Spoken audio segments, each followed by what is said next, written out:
Her reforms are a recipe for carnage. I urge the Justice Secretary to change course, to make different choices. Yes, choices.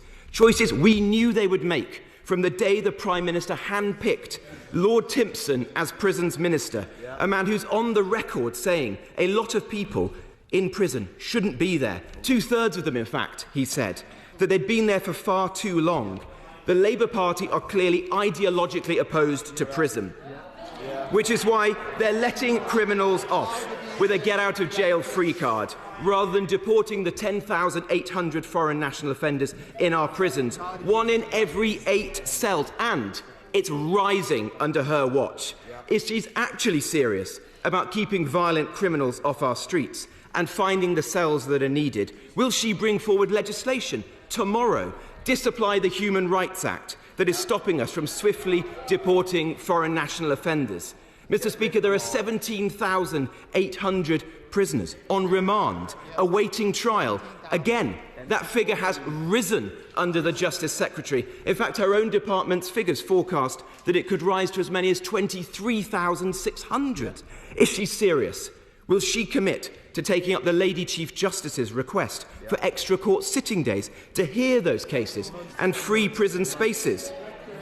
Mr. Speaker, if she's serious, will she commit, here and now, to building more than the meagre 250 rapid deployment cells her prison capacity strategy says she's planning to build this year?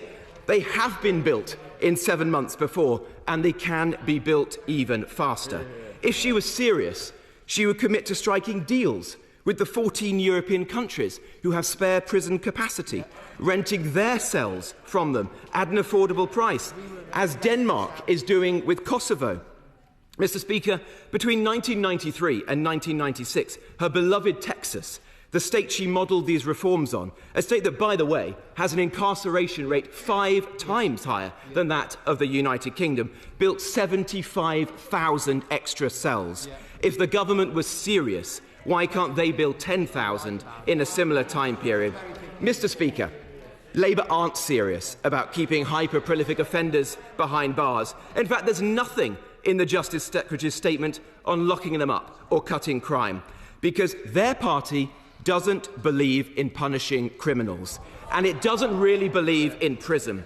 The radical, terrible changes made today, cloaked in necessity, but the root of them is their ideology, and it's the public who are going to be paying the price for her weakness.